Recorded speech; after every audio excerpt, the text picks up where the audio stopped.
Awesome. All right. Good morning from Alabama, everyone. It's a nice and bright and early 5 in the morning. I'm an early riser, so I'm usually up. I know it's much later in the day for you, but I'm really glad to meet you all today and tell you a little bit about the graduate application process and specifically focusing on the letters of recommendation. So this is something that I spend a lot of time talking to prospective applicants about. So a little bit about myself first. So my name is Andrew Goodliffe. I serve as the Associate Dean for Admissions, Recruitment, and Fellowships at in the grad school of the University of Alabama. A little bit of history about myself. I'm originally from England, so the accent I have is in no means an Alabama or an American accent. Uh, I originally came to the United States as an international student. I did my bachelor's degree in England, then I did my master's and PhD, master's in Alaska, PhD in Hawaii, and then I've ended up in Alabama as a faculty member. My first faculty position was actually in Hawaii. Now, uh, as well as being associate dean, I'm also a faculty member. So I'm a faculty member in a field called geophysics. So my particular area of expertise is deep sea exploration. So I've done a lot of work on things like seafloor mapping, on oil exploration. So I actually do a lot of work around oil exploration as well. So when I give this talk, I'm giving it from three different perspectives. Number one, my role as Associate Dean, where I'm in charge of the admissions process for graduate students at the University of Alabama. Number two, as a faculty member, where, I have worked with many grad students, such as, you will be in the near future. And so, I've got a good feel for what grad students are looking for, what it's like to work with grad students, and what it's like to write those letters of recommendation as well. And then also, I give this as from the perspective of a past international student. So I've been where you are. I've been sitting in my home country wondering if I should go to another country to do a degree. It's scary to do. It's a big leap of faith, as we say in the US. Uh, and then, I've been through the visa process. I've had to deal with all that as well. So I always have a lot of empathy for our current and prospective international students. Now, let me see if I can find the chat. Hold on one second. Okay. Because what I want to do is see if I can get some input from you on some of the skills that you must develop to be a good candidate for graduate school. So I've got the chat open. Sometimes in these webinars, there's also a Q&A. There we go. So feel free to post an answer to this in the chat box.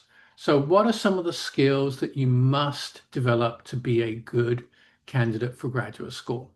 And if there are no answers, I've got lots of things I can provide here.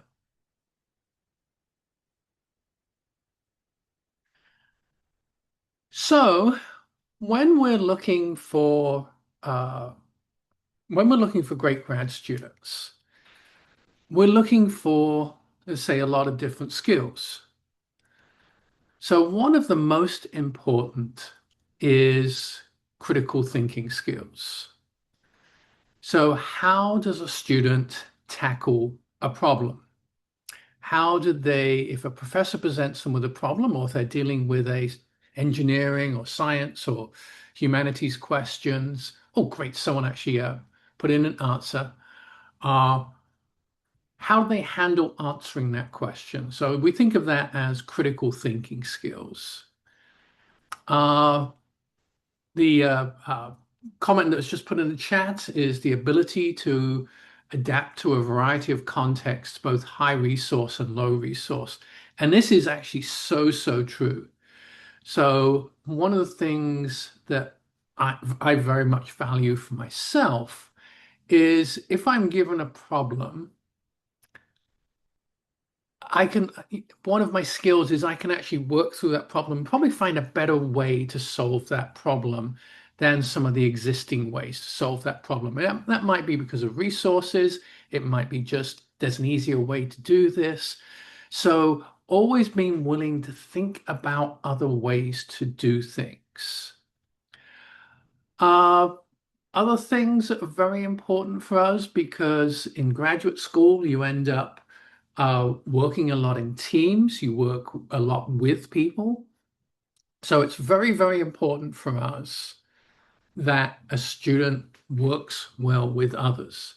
They work well in a team. And so that's actually one of the other things that we're looking for. Uh, we're, of course, looking for uh, ability in the field. So if you are going into physics and you're going to look at astrophysics, we want to know that you show promise in astrophysics. And it's about more than just that grade. It's about how well you can tackle problems. And so these sorts of things are the sorts of things that a recommender might talk about. So these are the sorts of skills that we're looking for in a letter of recommendation. Things like critical thinking skills, things like working in a team, things like thinking through difficult problems with low resources, and then just generally those skills.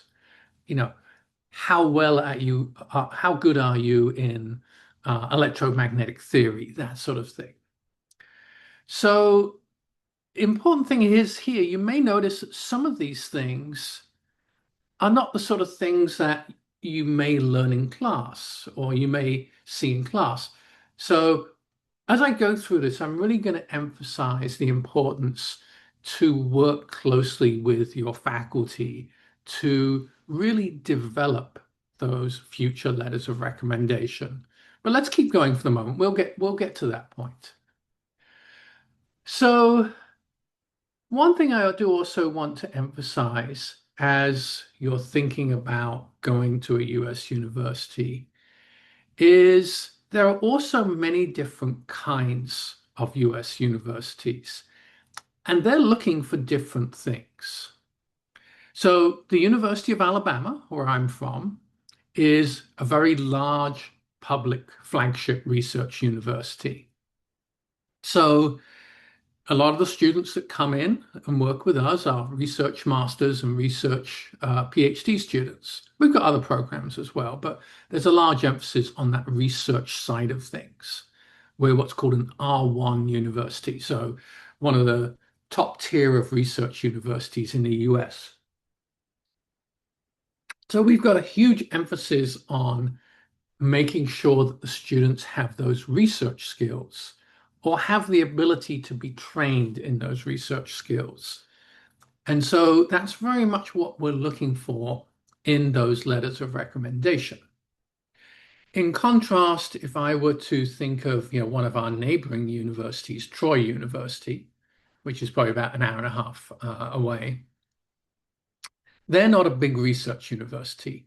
Their focus is uh, more career-focused master's programs. So those critical thinking skills are important, but they're not looking so deeply into the statement of purpose and the letters of recommendation to really look at those research skills because their focus is very different and what they're training students for is very, very different. So always keep that in mind. And, especially when you're preparing your your application materials, you want to make sure that they really match the type of university that you're applying for. Now, in general, what are we looking for? Sorry, what is typically contained in the application materials?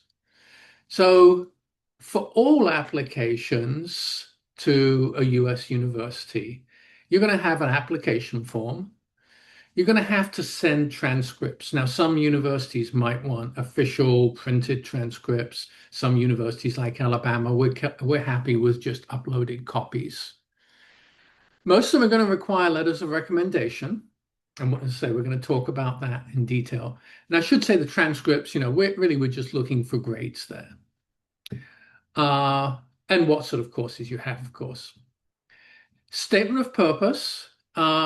Statement of purpose is a big topic in itself, but one thing I do want to emphasize there is the statement of purpose really should be written specifically for each university. Don't send the same statement of purpose to each university. And in that, we're looking for, a little bit about your academic background, why you want to go to the particular university you're applying for, and what do you want to do next? What's your career? We're looking, of course, for a CV or a resume, and we're looking for English language scores. And probably the most common types there, you're probably most familiar with IELTS, TOEFL is another one, and Duolingo English test is another one. So those are by far the most common for us. And then some applications, you're looking for writing sample. They're looking for writing samples, and this can take a number of forms. It could be paper from a previous class. It could be a writing sample specifically for the application. Some programs may be looking for research proposals. And then, of course, some may require test scores like GRE and GMAT, but that's becoming less and less common. I do have a note on the right-hand side of the screen about deadlines because this is a very common problem with applicants that imagine you see a January 31 deadline, that application is submitted on January 31. What I want you to pledge to do is if you see a deadline, always put in the application much, much earlier than that deadline. Typically, I'd recommend at least 2 months before that deadline. And that is because the deadline doesn't mean that we're not admitting people before that. It's just the last time for you to apply. So in some instances, when we have a particularly strong applicant pool, we might have actually reached our quota of admissions by the time that deadline comes. And even, just as importantly, we might have actually given out all the funding. So always look at deadlines as something that, you need to submit your application at least a couple of months before that deadline. Now, that's not always the case, so I don't want to panic you, but just in general, aim to be well before that deadline. Also, if there are any issues with the application, it gives you time to solve those. Now, most universities are going to take these materials and look at them holistically. What do I mean by that? And I'm just going to give the answer here. So what that means is really all those application materials, there's not really one that's more important than the other. Each of those materials serves a purpose. So here, for example, and we're going to start to dive a little bit more into letters of recommendation. Letters of recommendation, we might be looking at things like, some of the things I've talked about, plus your work ethic, your skills, how you work in a team, potential for success in grad school, etc. So that's what we're using letters of recommendation for.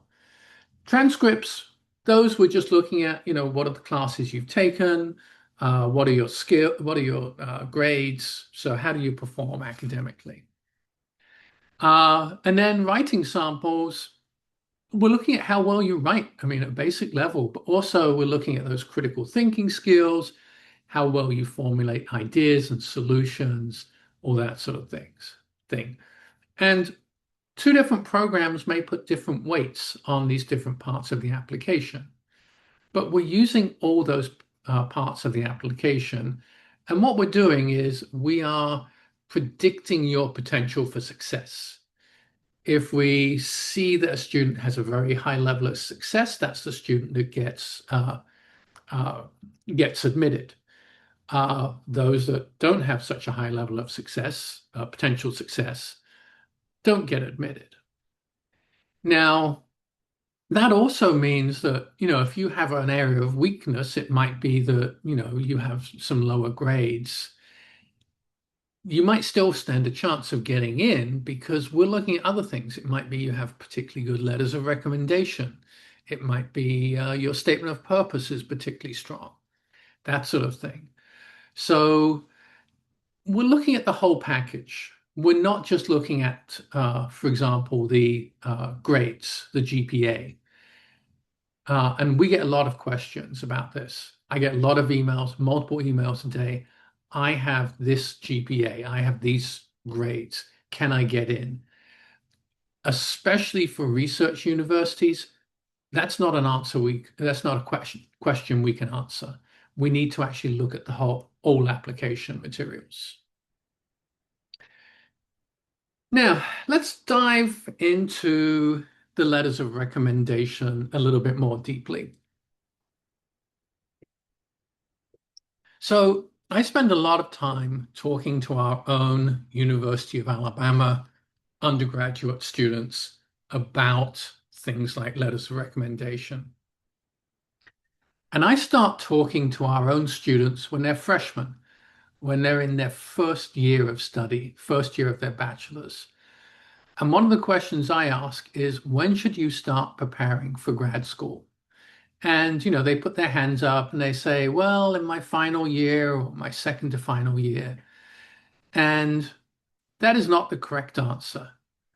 They must start preparing for that next stage in year one.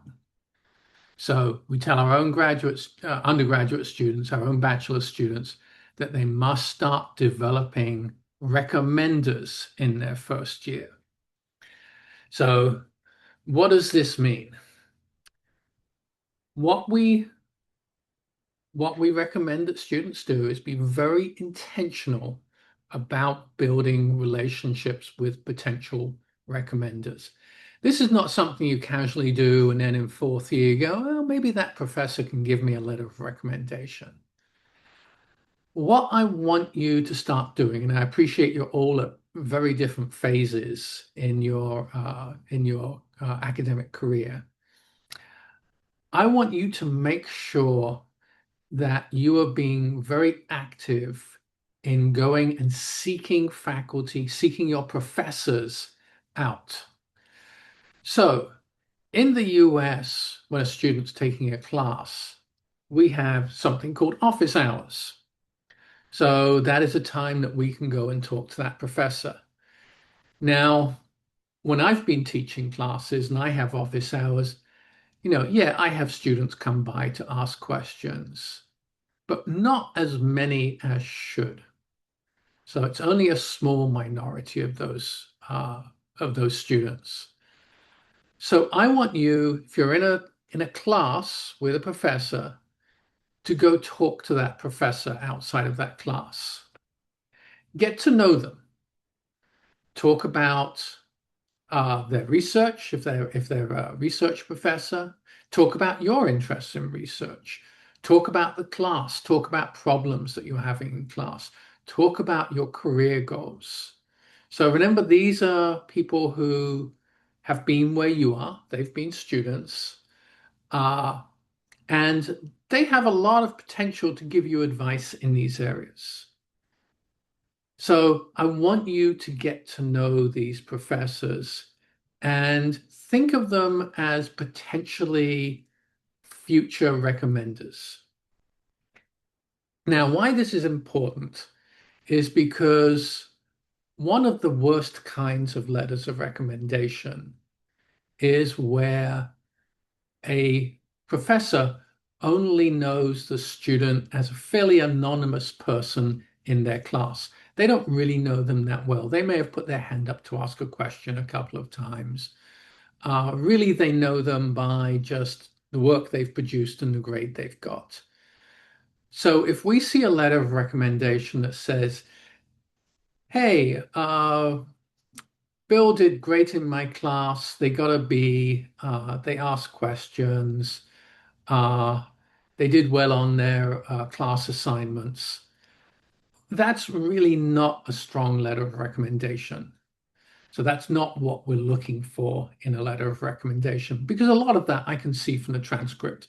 I can see that they got a good grade in class and they did well in class. I want to know more than that.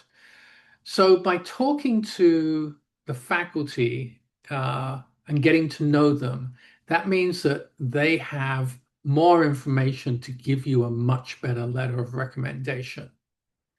So that's if they can talk to you about, they get to know your work ethic, they get to know a little bit about your career goals. And I'm going to give you an example of how this might work in a moment from my own academic career. Also, if you have the opportunity to participate in undergraduate research, or if you're a master's student looking at going on to a PhD, making sure that you're research active, that is a very, very good thing to do. So when I was just a regular faculty member, I was actually in charge of graduate admissions in my own department. And we ranked applications that came from students with undergrad research experience much more highly than students without undergraduate research. And this is because the best predictor of success is that someone's already been successful in something. So if I see an applicant that has worked directly with a professor on a research project outside of class, and they've been successful, I know they can already do the research. And so that greatly increases the likelihood of them being admitted to a program. And that professor who supervised the undergraduate research can give a very strong letter of recommendation because they really know your work ethic. Most likely you're working in a team. They know how you work in a team. They know how you think through problems. They've sat down with you and worked with you one-on-one. So if you have opportunities for undergraduate research, take them. Now, I know in many countries there are less opportunities for undergrad research. And so, but there are still opportunities. And so you may have to be more aggressive about seeking out those opportunities. Also, I want you to be a good departmental citizen. So in your academic department, make sure you're active. Don't just go to class and leave. Participate in activities. If there's some event in the department, make sure that you're at that event. Make sure that the professors and the staff are probably more important, know you. The staff are important because they're the ones that remind the professors to write the letters of recommendation.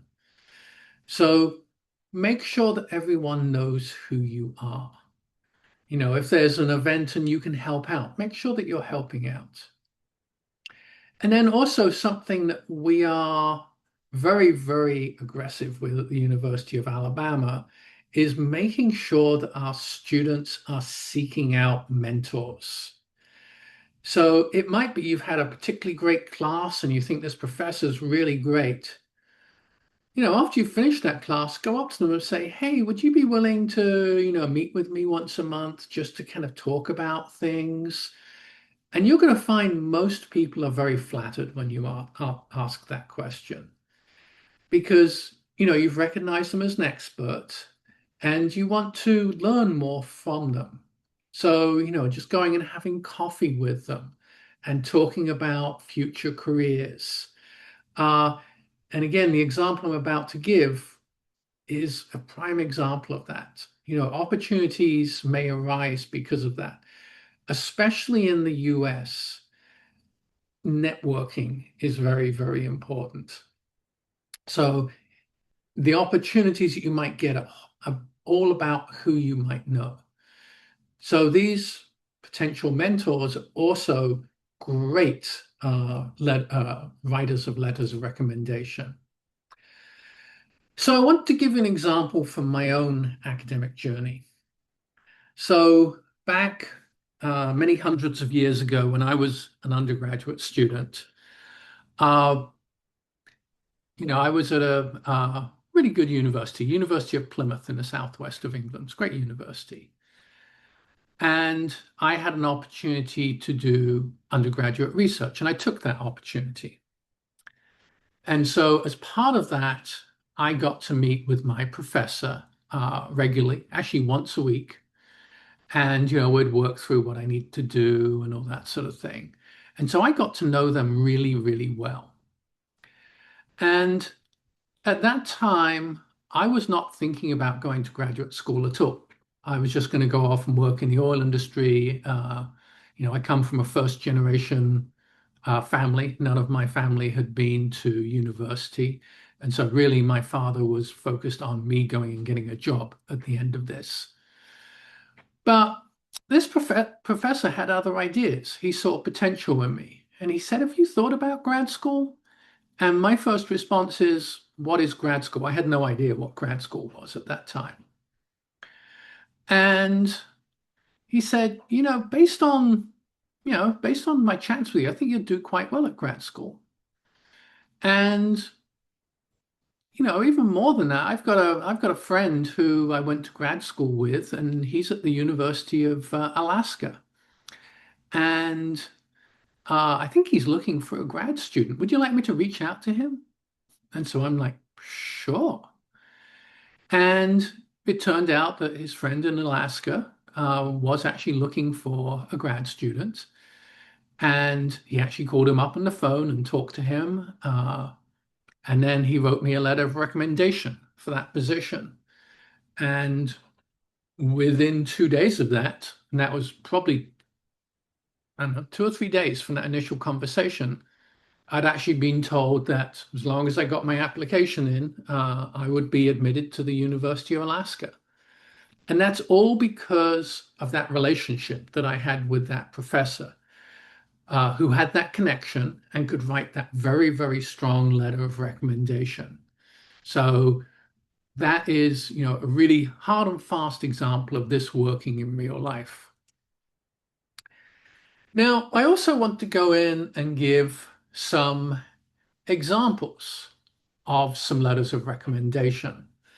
So the next two slides are actually some text from one letter of recommendation, just to sort of show you the sort of things that we're looking for. So I'm actually going to read this to you. So during her 4 years in VNU University of Science, XXX, I've taken out student's name, achieved a multitude of awards and achievements, such as scholarships for excellent students. In her senior year, she had 3 months at the School of Mathematics and Physics, another university, solving stochastic partial differential equations, utilized generalized polynomial chaos approach. At the same time, she did research about Bol-Perron for radon difference equations under my supervision. By this project, she won the second prize in Conference of Student Research in our department. She graduated with the highest average mark amongst all students of mathematics class in my university. Later, she had a chance to learn and focus on applied mathematics for a project about imagine classification. Although that project will be a challenger for her because it required many programming skills and experience in the field of imagine classification, she was still able to complete it and gain more valuable knowledge about applied mathematics. Currently, she is working as lecturer in our department and doing research under my supervision. So things I want to point out about this letter of recommendation are it's very detailed. This person who's writing this letter of recommendation very clearly knows this student very, very well. And so they obviously have a lot of respect for them. And this recommender has most likely opened the door, has most likely given some of these opportunities to this student. So it's detailed. Again, it's very clear that this professor knows this student well. And this actually continues onto the next page. So during her 4-year period under my supervision, Trang has given me a deep impression about intelligence, perseverance, and curiosity. In addition to that, she also has a good attitude and is capable of working well with other colleagues. You know, that's one of the skills we're looking at. And we already saw evidence of strong critical thinking skills in this. As her supervisor, I believe that her academic research experiences and personality make her an accomplished and promising PhD candidate that your department is looking for. Without reservation, I highly recommend you and her to you, and we'll be pleased to provide any further information.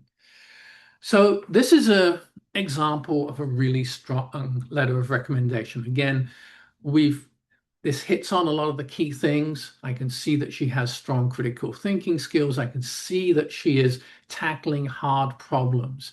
I can see that she works well with others. So this is a letter of recommendation from someone who was admitted about 4 years ago at my university, and they're actually being nominated for one of our top fellowships for completing students.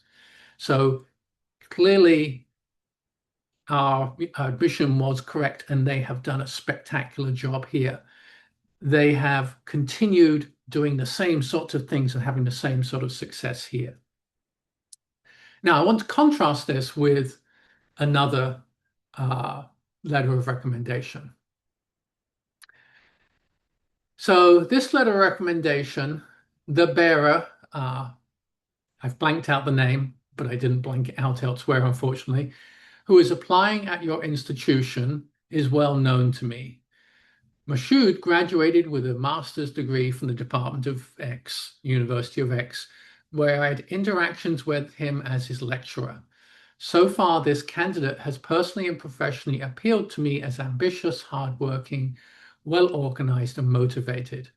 I can confidently attest to his ability to clearly note and define specific environmental problems, which is his passion, and proffer solutions to them accordingly.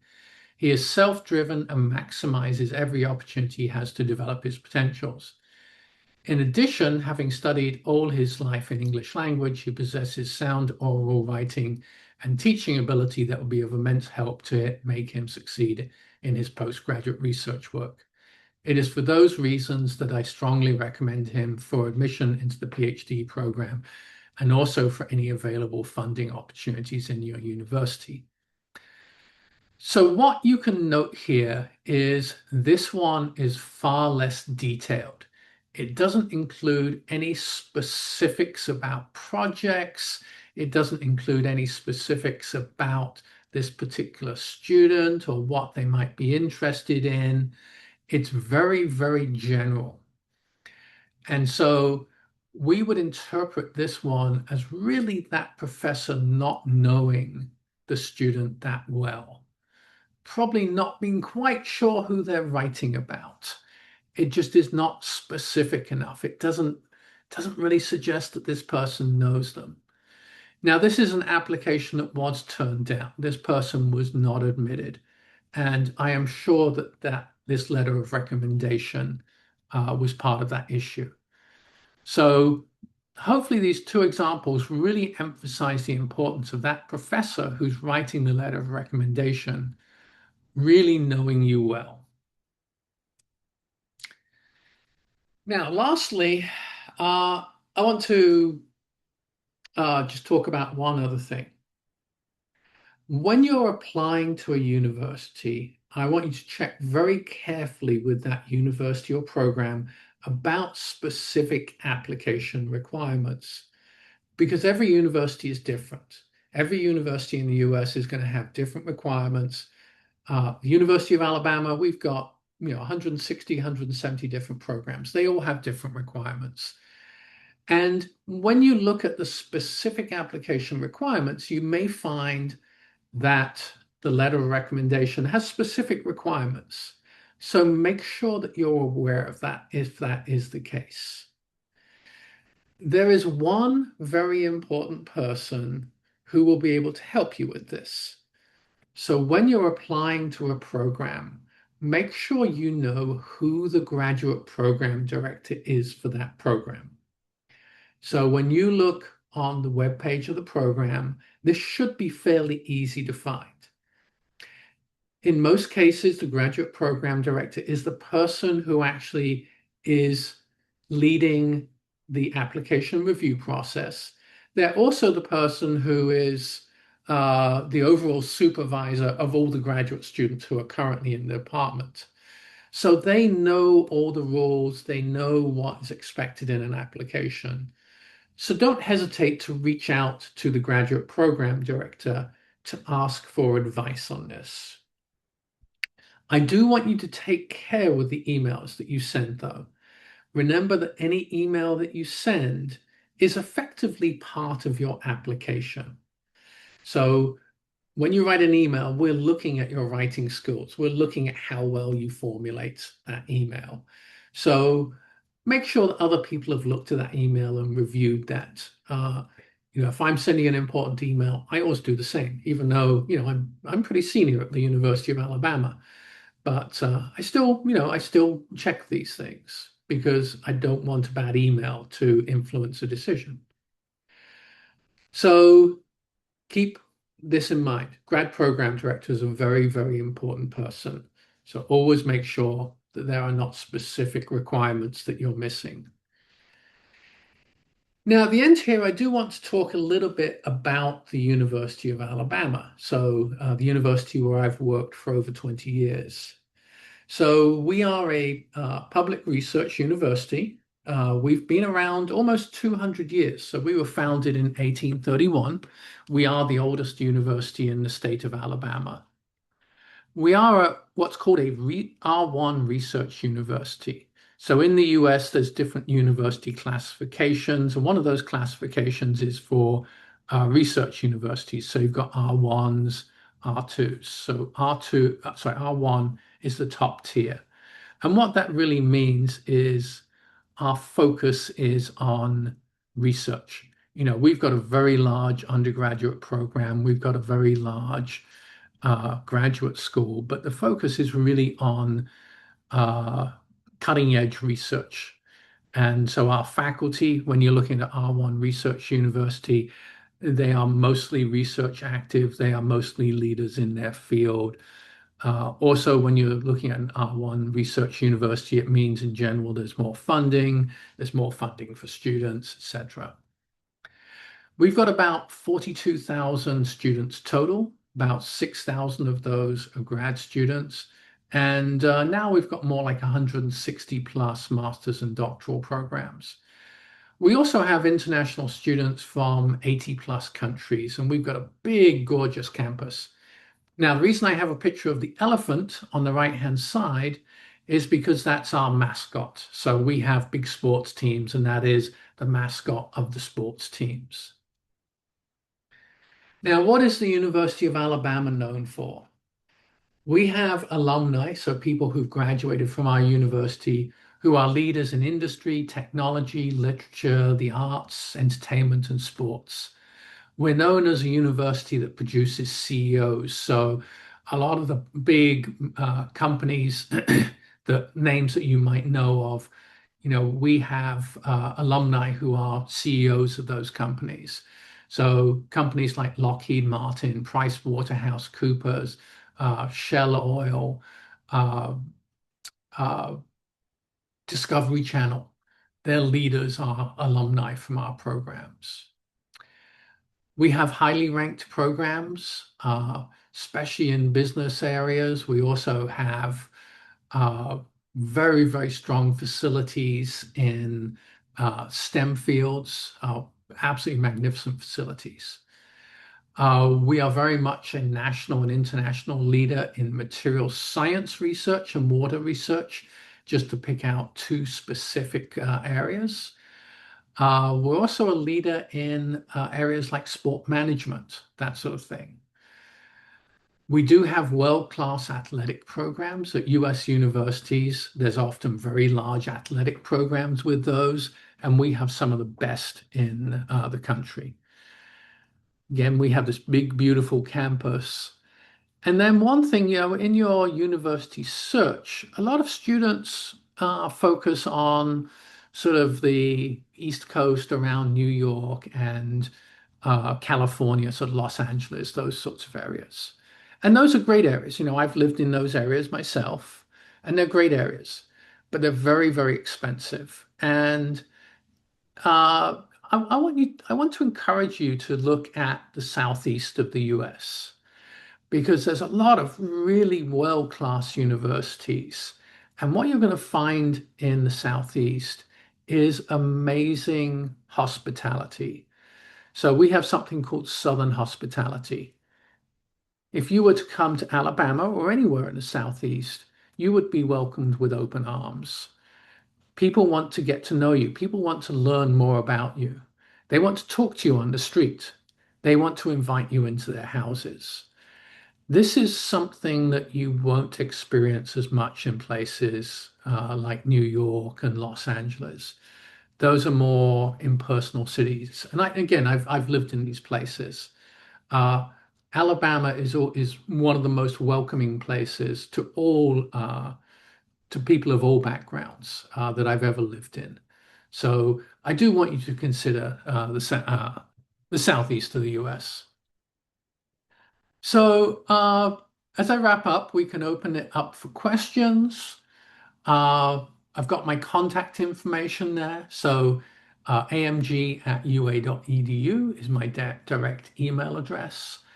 Uh, I have my WhatsApp number there. And then also, if you click on that QR code, that will take you to our prospect page. So if you fill in the details, we will actually tell you more about your particular program of interest. All right, I'm going to minimize my screen.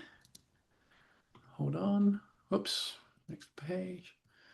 All right, so let me get back. So I've got that QR code on the screen. And I'm going to see if there are any questions. And let's go. All right, so let's open this up for questions. So if you put them in the chat, I will see them there.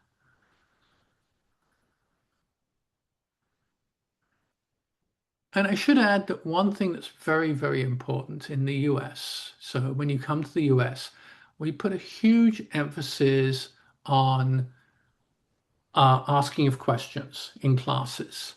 So again, as I mentioned earlier on, I come from England originally. I did my bachelor's in England. And in England, there's more of a sentiment of, the professor is the sage. They are the great person talking from the stage. And you're very hesitant to ask them questions. When you get to the US, it's going to be very different. We expect questions to be asked.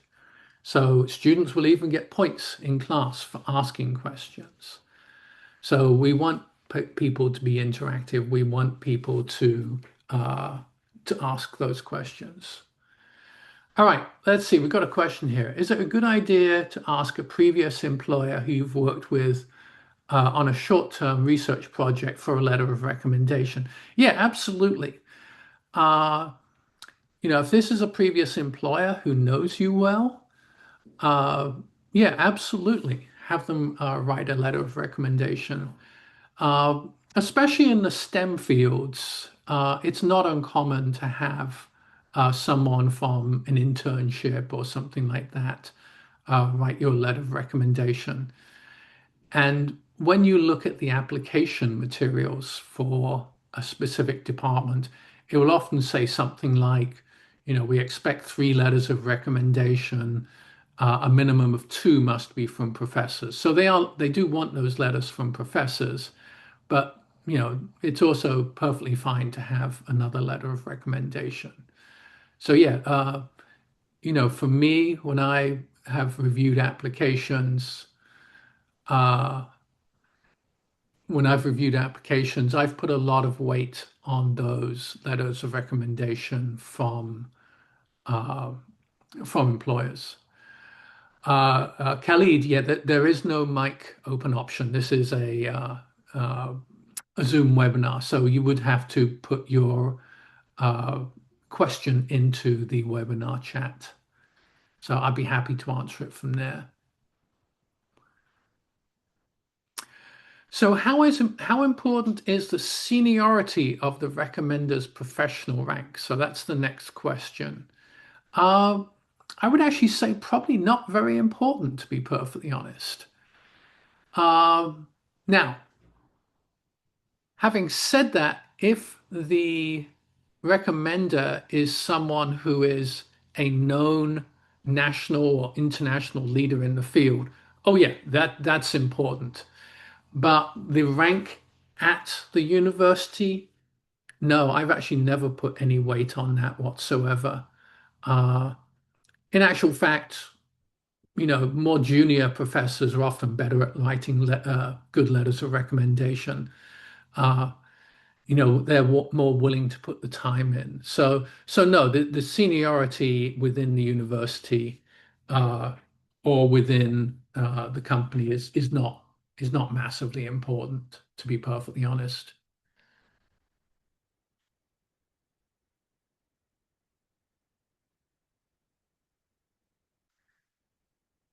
Other questions?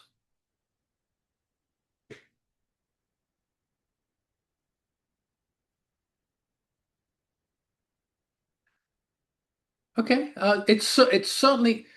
I want you to ask questions. I love it when people ask questions. So don't hesitate to ask questions.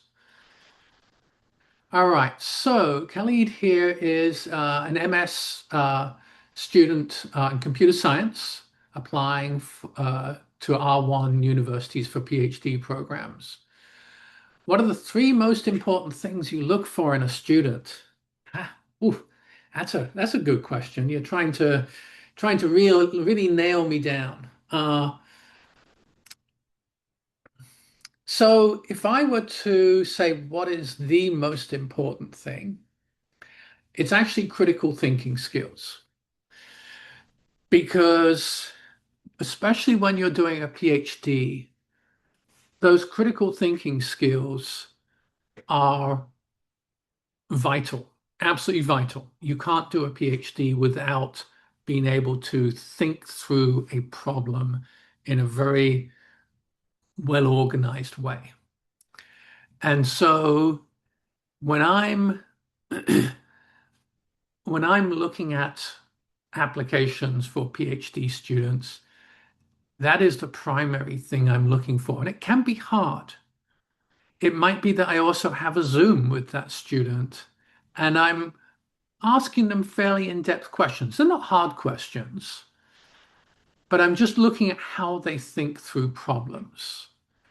And so that's the most important thing. And the reason why that's important is because especially when you move, well, let me rephrase this. When you're taking a bachelor's degree, or in some cases a master's degree, but certainly when you're doing a bachelor's degree, a lot of things are presented as what we call black and white. There's a right answer or there's a wrong answer.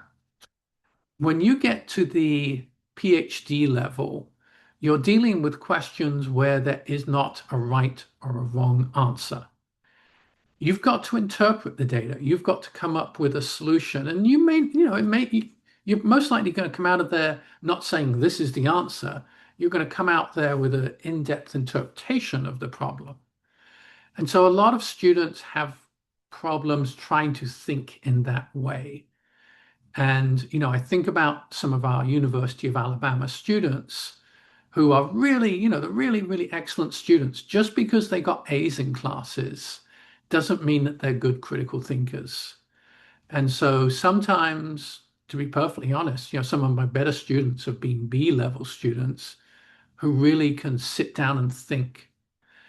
Uh, so critical thinking skills are really, really important. Now, if I were to think of another skill, probably writing skills.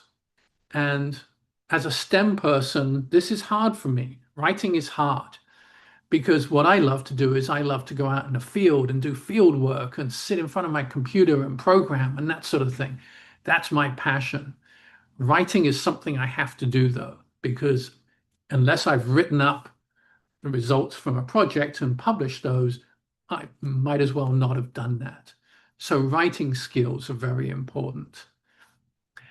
And then I'd probably say uh, working well with others, because especially in STEM fields, you have to work in teams. And if you can't work well as a team, the project's not going to work. So I guess that would be my three, but you're going to get a different answer from other people. So don't take mine as the answer. All right. So next answer here was sometimes professors ask students to write their own letters of recommendation, especially if they're very busy. How does one approach this in the best way possible? Yeah, absolutely. I've known professors who've done this. Uh, and this is actually okay. I've actually done this with some of my students as a general exercise. Just it's a way for students to uh, really think about who they are and what their strengths are. And so I think this is okay as long as that professor does actually then do some editing of that afterwards. Uh, if that letter the student writes just gets sent, that's actually a problem. Uh, with my students, I'll always take that letter and sit down with them and edit it with them, just to really say, the students may see themselves in one way, but I see themselves in another way. And it's important that we explore that sort of thing. So it's okay. We know that happens. Uh, but, one thing, when I'm looking for students, I will, of course, read the letters of recommendation in detail. And I will usually actually call up the professor as well. So I'll either make a phone call, I drop them an email, or have a Zoom. I will usually talk directly to the professor, especially for the students who I'm really interested in. Uh, and I've got some really good students that way. And so making sure that what that professor says and what the letter of recommendation says is in agreement is really, really important. Uh, yeah, so that's sort of my answer to that one. But very, very good question. Yeah, absolutely.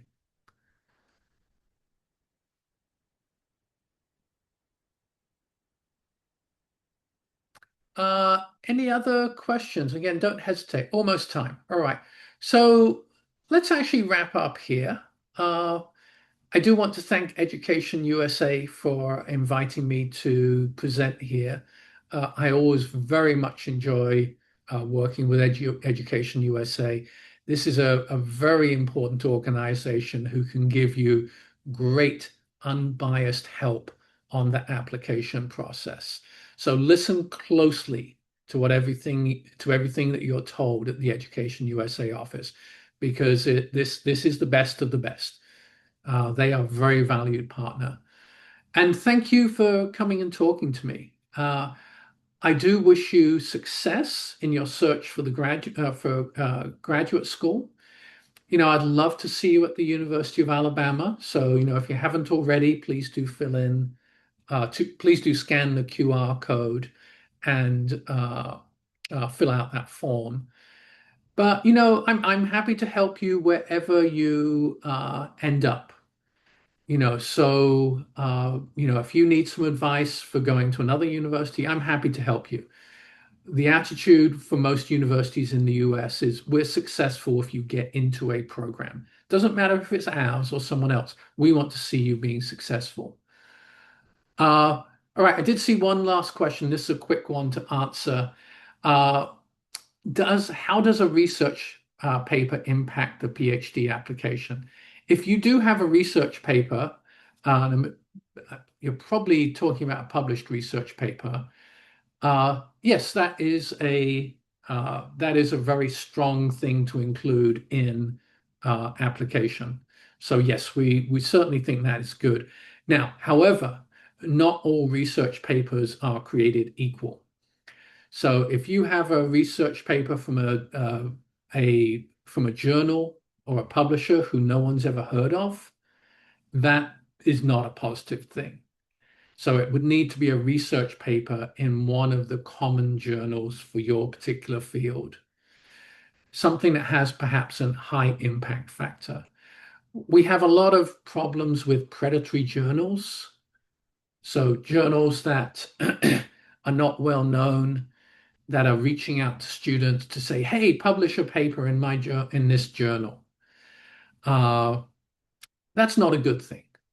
You want to make sure if you've got a research paper that's published that it is hopefully published with your professor and is in a well-known journal. So those are the sorts that matter. Others, no. All right, we'll wrap up. Thank you so much for being here. You're all wonderful and you all will do great. And have a wonderful evening. Okay, bye-bye.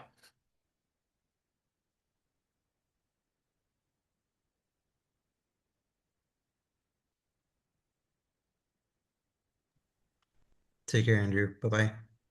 All right, bye-bye. Thank you. Thank you.